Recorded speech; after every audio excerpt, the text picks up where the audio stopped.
እየጸለይን የመልእክቴን ክፍል መነሻ የሚሆነኝን አነባለሁኝ።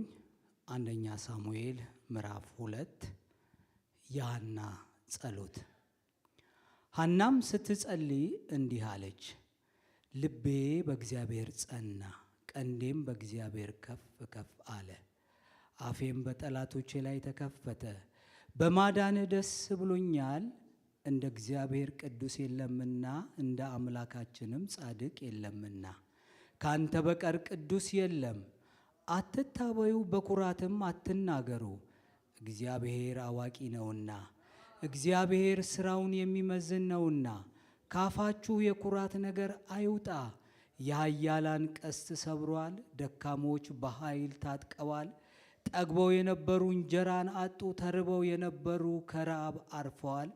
መካኒቱ 7 ወልዳለችና ብዙም የወለደችው ደክማለች። እግዚአብሔር ይገድላል ያድናልም፣ ወደ ሲኦልም ያወርዳል ያወጣል። እግዚአብሔር ድሃ ያደርጋል ባለጠጋም ያደርጋል፣ ያዋርዳል ደግሞም ከፍ ከፍ ያደርጋል። ከሕዝብ መኳንንት ጋር ያስቀመጣቸው ዘንድ የክብርንም ዙፋን ያወርሳቸው ዘንድ ችግረኛውን ከመሬት ያስነሳል፣ ምስኪኑንም ከጉድጓድ ያስነሳል። የምድር መሰረቶች የእግዚአብሔር ናቸውና በእርሱ ላይም ዓለምን አደረገ። እርሱ የቅዱሳንን እግር ይጠብቃል። በዚህ ክፍል ላይ ሁላችንም መጽሐፍ ቅዱሳችንን እንዳነበብ ነው ሐና እግዚአብሔር አዋቂ ነው በሚል ዋና ነገር ነው የምትጸልየው። ስለዚህ እግዚአብሔር አዋቂ ነው፣ እርሱ ያውቅልናልና በእርሱ እንረፍ በሚል ጥቂት ነገር እናገራለሁኝ። የፍጥረት ባለቤት የሆነው እግዚአብሔር በፈቀደው ጊዜ የፈቀደውን ያደርጋል። ስልጣን የእርሱ ነው። የፈቀደውን ማድረግ የሚችል አምላክ ነው። ሐና ይሄንን ነው የምትለን። ሐና ይህ እውነት በደንብ ስለገባት ነው በጸሎቷ ውስጥ ይህንን የተናገረችው። እግዚአብሔር አዋቂ ነው ስትል ሐና ከምን ተነስታ ነው እግዚአብሔር አዋቂ ነው ያለችው? በእርግጥ እግዚአብሔር አዋቂ ነው። ለእግዚአብሔር የተሰወረ ነገር የለም። እርሱ የፍጥረት ባለቤት የሆነው እግዚአብሔር በፍጥረት ዓለሙ ውስጥ ሁሉ ያለውን ያውቃል። በሰማይ ያለውን ያውቃል፣ በምድር ያለውን ያውቃል፣ ከምድር በታች ያለውን ያውቃል፣ እኛንም ያውቀናል። እግዚአብሔር እርሱ አዋቂ ነው። ሐና እግዚአብሔር አዋቂ ነው ስትል እንዲህ ትላለች፣ አትታበዩ ትላለች። ምን ማለቷ ነው? አትታበዩ ስትል እኔ ለራሴ አውቃለሁ አትበሉ። ወንድሞቼና እህቶቼ ማናችንም ለራሳችን አናውቅም፣ እርሱ ግን ስለኛ ያውቅልናል። እስቲ እግዚአብሔር ለእኔ ያውቅልኛል የምንል ሃሌሉያ። ሐና በደንብ ገብቷታል። አትታበዩ፣ በኩራት አትናገሩ ስትል እኔ ለራሴ አውቃለሁ አትበሉ፣ ለናንተ የሚያውቅላችሁ እሱ ነው የምትለው። በእርግጥም እግዚአብሔር ለኛ ያውቅልናል። ለራሳችን አዋቂ የሚመስለን ጊዜ አለ፣ ግን ለራሳችን እኛ አዋቂ አይደለንም።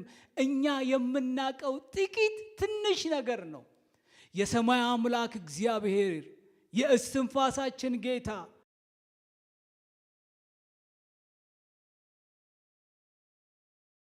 ሁለተኛ ሐና ምን አለች?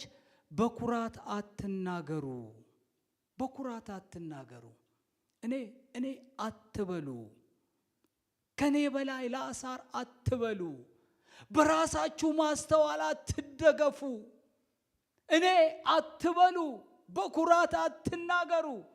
ምክንያቱም እግዚአብሔር አዋቂ ነውና፣ እግዚአብሔር አዋቂ ነውና። ሶስተኛ ሐና ምትላለች? እግዚአብሔር ስራውን የሚመዝን ነው። እግዚአብሔር እውነተኛ ፍርድ ሰጪ ነው። ፍትህ ያለው እሱ ጋር ነው። እኔና እናንተ ጋር ፍርድ የለም፣ ፍትህ የለም። ምናልባት እኔና እናንተ የምንፈርደው በምናየው ወይም በዳሰስነው ወይም ባሸተትነው ነገር ነው። እግዚአብሔር ግን መነሻን ሐሳብ አይቶ ፍርድን ይሰጣል። እግዚአብሔር እንዲህ ነው። እግዚአብሔር አዋቂ ነው። ትክክለኛ እግዚአብሔር ብቻ ነው። እግዚአብሔር ነው ትክክል። እግዚአብሔር ብቻ ነው እውነተኛ ትላለች ሐና። ለምን ይህንን አለች? እንዲሁ ዝም ብላ አይደለም ሐና ይህን የተናገረችው።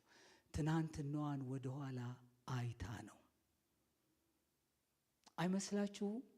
ወደኋላ ዞር ብላ እግዚአብሔር ያደረገላትን የእግዚአብሔርን ማንነት ካየች በኋላ አትታበዩ፣ በኩራት አትናገሩ፣ እግዚአብሔር ስራውን የሚመዝን ነው ብላ ነው የተናገረችው። ትናንትና የሐና ህይወት ምን ነበር ብለን ብንጠይቅ መጽሐፉ እንደሚነግረን በሐዘን የተሞላች፣ ልጅ በመፈለግ ባለማግኘት የተጎዳች፣ የተተወች እስኪመስላት ድረስ ነፍሷን ያስጨነቀች፣ በምሬት ውስጥ የነበረች፣ ጠዋትና ማታ የምትል ምስኪን ሴት ነበረች። የሐዘን ድባብ በላዋ ላይ የወደቀባት፣ እግዚአብሔር ሆይ ለምን ተውከኝ ለኔ የምትል ምስኪን ሴት ነበረች። እቺ ሴት ትናንትናዋን አየችና ዛሬ የሆነላትን ነገር ስታይ እግዚአብሔር እኮ አዋቂ ነው። በኩራት አትናገሩ፣ የትዕቢትን ነገር አታስቡ፣ እግዚአብሔር እውነተኛ ፍትህ ፍርድ አለው አለች። ወገኖቼ፣ ወንድሞቼ፣ እህቶቼ እግዚአብሔር ትናንትና እንዴት አሳለፈን? ትናንትና እግዚአብሔር ከምን አወጣን? ዛሬ ላይ በምህረቱ በቸርነቱ አደረሰን። ስሙ ይባረክ። ሐና የሕልቃና የመጀመሪያ ሚስት ትሁን አትሁን ባይጻፍም ጸሐፊው ግን አስቀድሞ የጠቀሳት ሐና ነው። ሕልቃና 2 ሚስቶች ነበሩት ይላል። አንደኛዋም ይልና ሐና ብሎ ይጀምራል። ሁለተኛይቱ ሚስቱን ፍናና ብሎ ይጠራታል።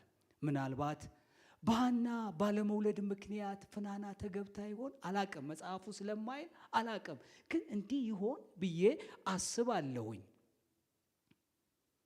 ወገኖች ሆይ እግዚአብሔር ሁሉን አዋቂ ነው። እግዚአብሔር ስራውን የሚመዝን ነው። መዝሙረ ዳዊት ምዕራፍ 139 ከ1 እስከ 6 ባለው ክፍል ላይ እንዲህ ይላል። አቤቱ መረመረኸኝ፣ አወከኝ። አንተ መቀመጤንና መነሳቴን አወቀ። ሐሳቤን ሁሉ ከሩቅ አስተዋል። ፍለጋዬንና እረፍቴን አንተ መረመረ። መንገዶቼን ሁሉ ቀድመህ አወቅ ይልና ቁጥር 5 ላይ አቤቱ አንተ እነሆ የቀደመውንና የኋላውን አወቅህ። አንተ ፈጠረኝ፣ እጅህም በላይ ላይ አደረክ ይላል ዘማሪው። እኔ ራሴን ከማውቀው በላይ አንተ አወከኝ ነው የሚለው። እኔ ራሴን ከማውቀው በላይ አንተ አወከኝ። ወገኖች ሆይ አንዳንድ ጊዜ ከእግዚአብሔር ጋር የምንተላለፈው እኛ ለራሳችን አዋቂ ስንሆን ነው። እኛ ለራሳችን ከምናውቀው በላይ የሰማይ አምላክ እርሱ አባታችን ያውቅልናል። ዘማሪው ይህንን ነው የሚለው። አቤቱ አንተ ነው የቀደመውንና የኋላውን አወቅህ። አንተ ፈጠረኝ፣ እጅህንም በላይ ላይ አደረግ። አንተ ስለ እኔ ታውቃለህ። መጽሐፉም እንዲህ አይደለም የሚለው ዓለም ሳይፈጠር በፊቱ ያለ ነውርና ቅዱሳን እንድንሆን በክርስቶስ ምን አደረገን ነው የሚለው። ፈጠረን፣ አወቀን። የታወቅነው በእግዚአብሔር ዘንድ ነው። ትናንት የሆነባት የነበረውን ሁሉ እግዚአብሔር ያውቅ ነበር። ከእግዚአብሔር እውቅና ውጪ አልነበረም በሐና ሕይወት ውስጥ።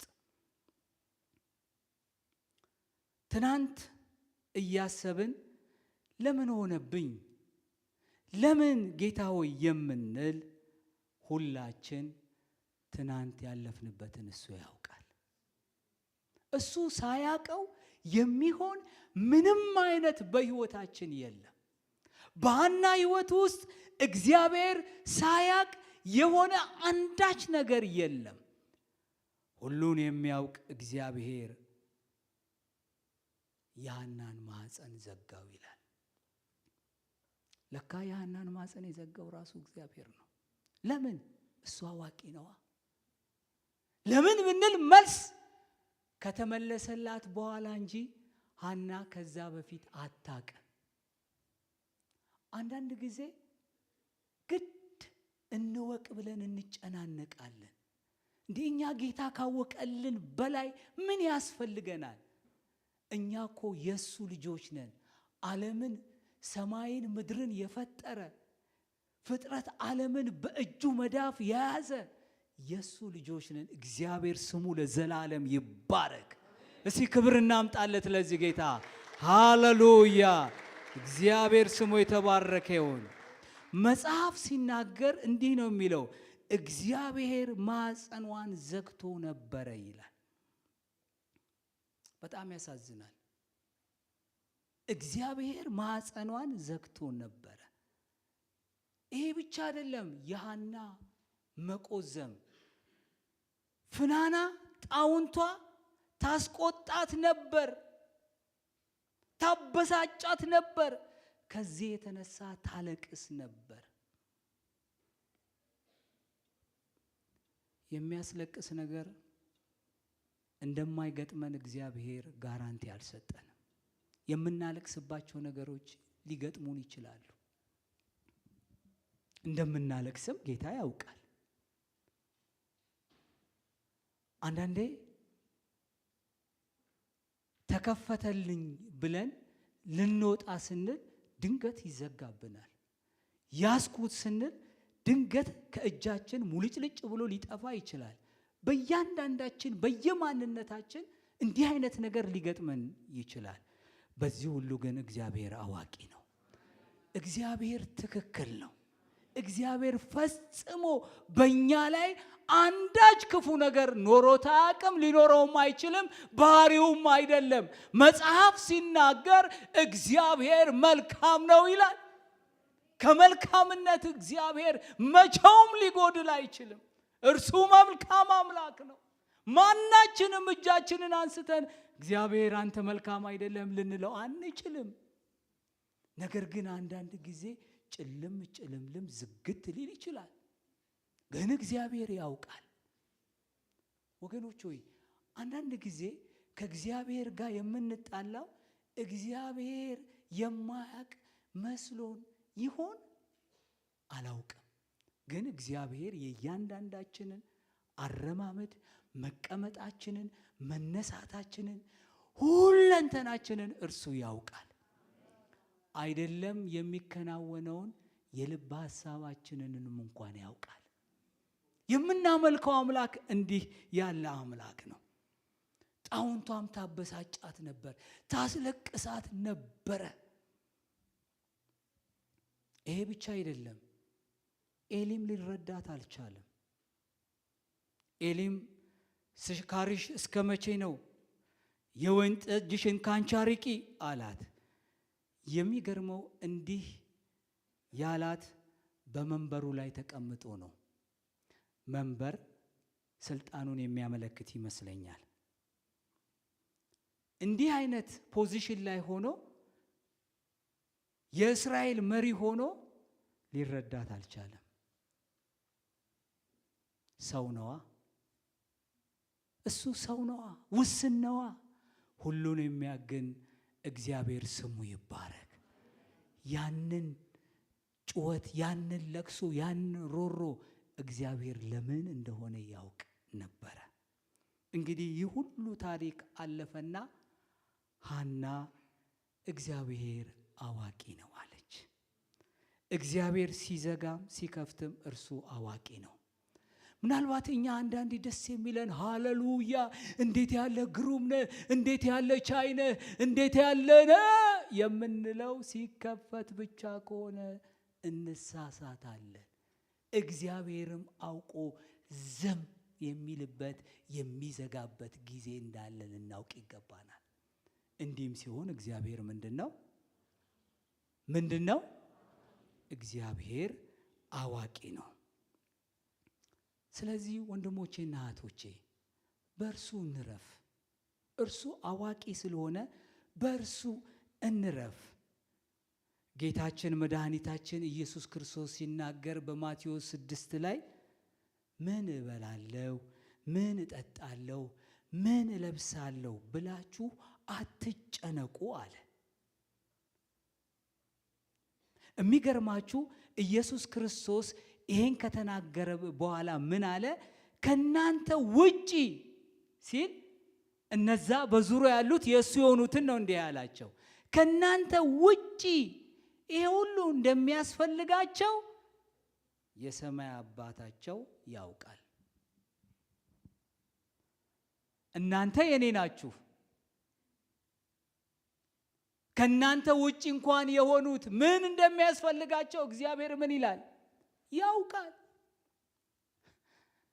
እኛ እኮ እርሱን በማመናችን መጽሐፍ እንደሚናገረው ለተቀበሉት ሁሉ ግን በስሙ ለሚያምኑ ለእነርሱ የእግዚአብሔር ልጅ የሆኑ ዘንድ ስልጣንን ሰጣቸው ይላል።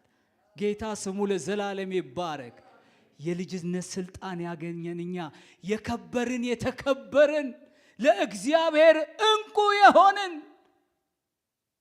መንግስቱን ሊያወርሰን እግዚአብሔር ከጨለማ ወደሚደነቀው ብርሃን ያወጣል። እኔና እናንተ ለምንበላው፣ ለምንጠጣው፣ ለምንለብሰው እግዚአብሔር አያውቅም? አያስብልንም? ወንድሞቼና እህቶቼ እግዚአብሔር እርሱ አዋቂ ነው። እሱ ያውቅልናል። ሐና እርሱ አዋቂ ነው አለች። እኛ ለራሳችን ብቻ ሐሳቢ ሆነን ከተገኘን ከእምነት ጎድለናል። መጽሐፍ ሲናገር በዕብራውያን መጽሐፍ ላይ ያለ እምነት እግዚአብሔርን ደስ ማሰኘት አይቻልም ይላል። ማን ነው እስቲ እግዚአብሔርን ደስ ማሰኘት የሚፈልግ? እግዚአብሔርን ደስ ማሰኘት የምንፈልግ? እሺ፣ ጌታ ስሙ ይባረክ። ስለዚህ እኔና እናንተ በእምነት ልንሆን ይገባናል። እግዚአብሔር እንደሚያስብልን እንደሚያውቅልን ይሄን ልንረዳ ይገባናል። ምንድነው የሚያስጨንቀን? ምንድነው የምንፈራው ነገር? የምንፈራው ነገር አይወርሰንም። እርሱ ስለኛ ስለሚያስብ፣ እሱ ስለኛ ስለሚያውቅ። እስቲ ክብር እናምጣለት። ሃሌሉያ! ይገባዋል። አሜን። እግዚአብሔር አምላክ የቃል ኪዳኑን ሕዝብ በምርኮ አገር ሆነው እግዚአብሔር ራሱ እንዲህ አላቸው።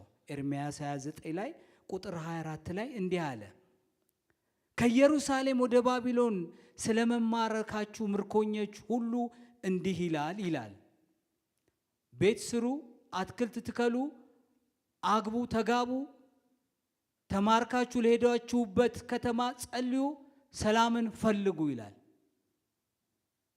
እግዚአብሔር እንዲማረኩ አሳልፎ ሰጥቷቸዋል። እነሱ በዛ በምርኮ ሀገር በባቢሎን ሆነው ግን ይነጫነጫሉ። እግዚአብሔር ትቶናል፣ እግዚአብሔር ረስቶናል፣ እግዚአብሔር ምን ይሉናል? እግዚአብሔር መጣና እንዲህ አላቸው፣ ቤት ስሩ፣ አግቡ፣ ተጋቡ፣ እረሱ፣ አምርቱ። ይሄ ብቻ አይደለም የሚገርመው፣ ባሪያ ላረጓቸው ጸልዩ አላቸው። እንዲህ ሲል እግዚአብሔር የራሱን ሕዝብ ዝም ብሎ የሚተው ነው? እግዚአብሔር አይደለም። የሚያደርገውን እሱ ያውቃል። እንዲህ አይነት እንኳን አጣብቂኝ ውስጥ ልንገባ እንችላለን። ባርነት መራራ ነው በራሱ ቢሆንም ግን እግዚአብሔር ይህንንም ያውቃል። ስለዚህ የእስራኤልን ሕዝብ እንዲህ አላቸው፣ ቤት ስሩ፣ አትክልት ትከሉ፣ አግቡ፣ ተጋቡ ብሎ ይላቸዋል። ባሪያ ለሆኑበት ሕዝብ ባሪያ ላረጓቸው ጸልዩ ይላል። መጽሐፉም እንዲህ አይደለም የሚለው? አዲስ ኪዳን ጠላትህን ውደድ፣ ቢራብ አብላው አጠጣው አይደለም የሚለው? ለሚረግምህ ምን በልለት? መርቀው ጸልይለት ነው የሚለው። ወንድሞቼና እህቶቼ እግዚአብሔር ስለኔና ስለናንተ ያውቃል። እነዚህ ሰዎች በራሳቸው ጊዜ ነፃነት ሊያመጡ አይችሉም፣ ግን ነፃነትን በጣም ተጠምተው ነበር። እግዚአብሔር ግን በዛው ሆኑ፣ እረፉ፣ በዛው ሁሉን ነገር አድርጋችሁ ኑሮ አለ። እግዚአብሔር 70 ዓመት ከተፈጸመ በኋላ እንደሚመልሳቸው እርሱ ያውቅ ነበር። መልካሚቱን ቃል የሚፈጽምበት ጊዜ እንዳለ እግዚአብሔር ያውቅ ነበር። ቁጥር 11 ላይ ለእናንተ የማስባትን ሐሳብን ያውቃለሁ፣ ፍጻሜና ተስፋ እሰጣችሁ ዘንድ የሰላም ሐሳብ እንጂ የክፉ ነገር አይደለም አለ። ፈጽሞ እግዚአብሔር የክፉ ነገር ለኔና ለናንተ አያስብም። እነዚህንም በባርነት ሀገር እረፉና ተቀመጡ፣ ባርነታችሁን እሺ ብላችሁ ተቀበሉ ሲላቸው ለነሱ የሚያስበውን እሱ ያውቃል። ምናልባት በምን ሁኔታ ነው ያለ ነው? እሚያም የሚቆሰቁስ የሚያስብል ነገር በህይወታችን አለ። እርሱ አዋቂ ነው። እሱ ሳያቅ የሚሆን ምንም ነገር የለም። እርሱ አዋቂ ነው። ጌታ ስሙ ለዘላለም የተባረከ ይሁን። ጌታ ባሪያ ሁኑ፣ ተገዙ፣ የዘጋሁባችሁ እኔ ነኝ ቢለን መልሳችን ምንድን ነው? መልሳችን ምንድን ነው?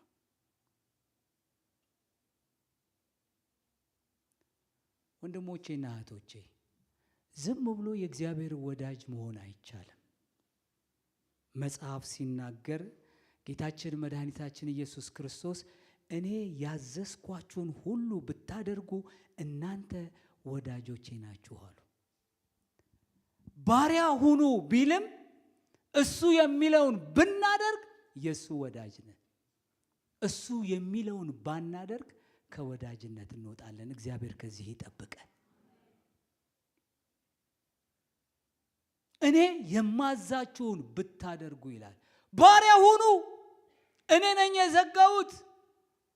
አንዳንድ ጊዜ አንዳንድ ሰዎች እግዚአብሔርን አክሮፌዋለሁ፣ እኔን አያይም፣ እኔን ትቶኛል፣ ስለዚህ በቃ አልጸልይም፣ በቃ ጸሎት ቤትም አልሄድም፣ ከወንድሞች ከእህቶች ጋር ህብረት አላደርግም፣ አኩርፌያለሁ።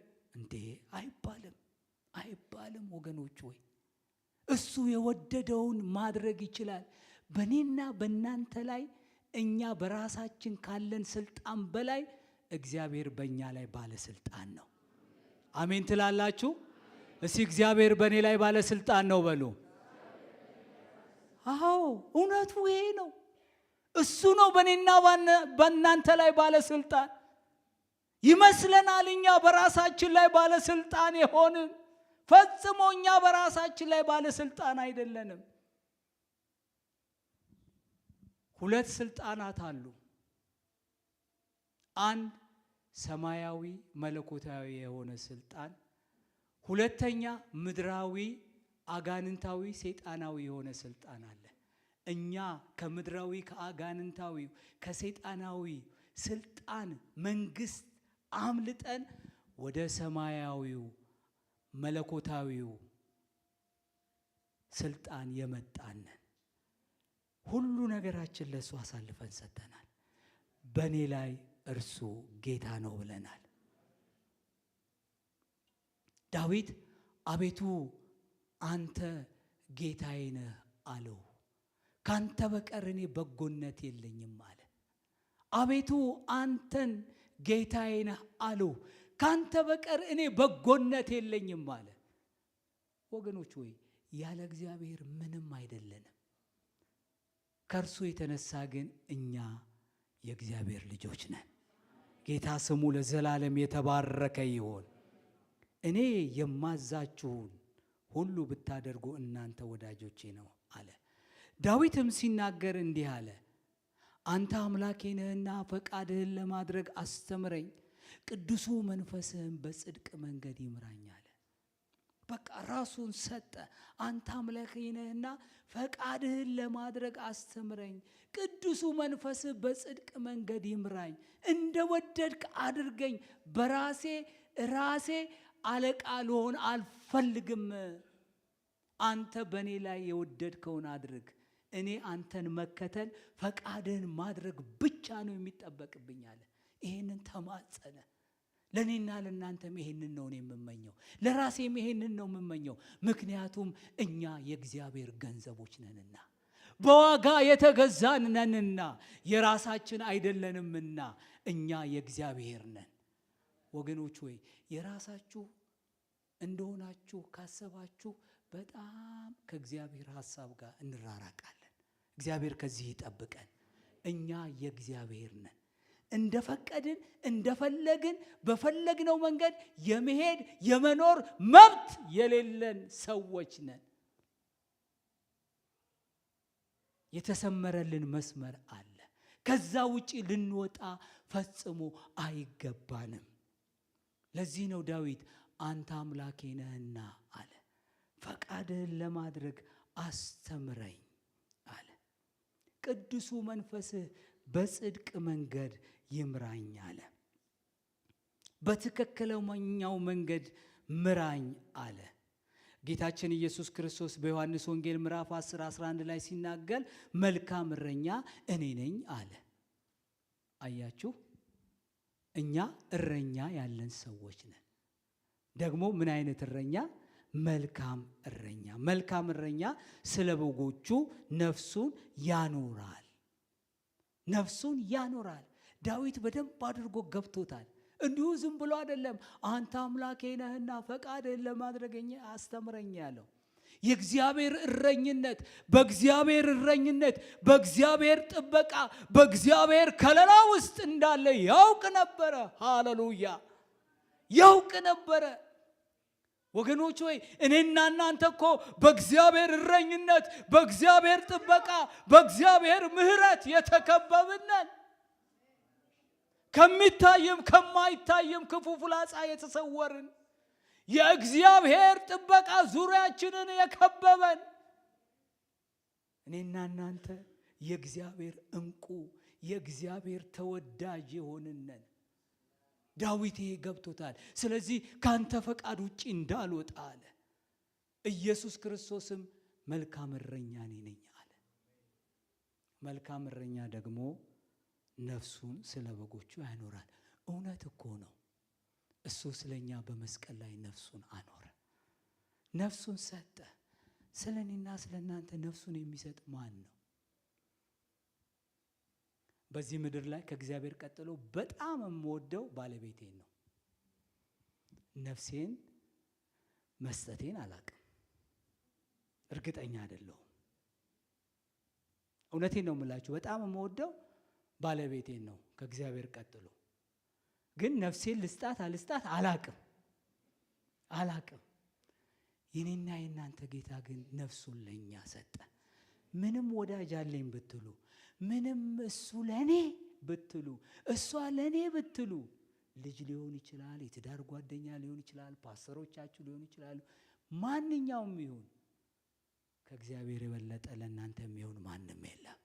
እሱ ስለኔና ስለእናንተ መልካም እረኛ ነው። ጌታ ስሙ ለዘላለም ይባረክ። ጌታ ኢየሱስ ክርስቶስ እግዚአብሔር አባቱን ሲገልጸው እግዚአብሔር እረኛዬ ነው አለ። ዮሐንስ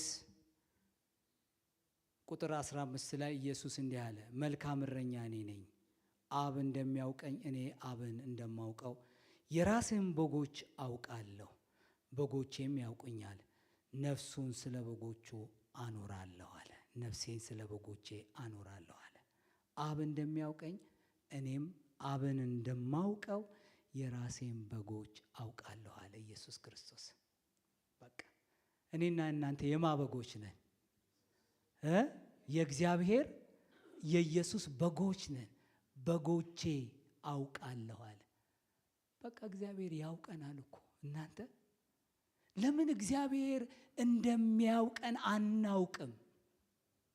ይህ እውቀት ሊኖረን ይገባናል። አንዳንድ ጊዜ በህይወታችን ምሬት ካለ ምን አይነት ምሬት? ጥግ የሚሄድ ምሬት።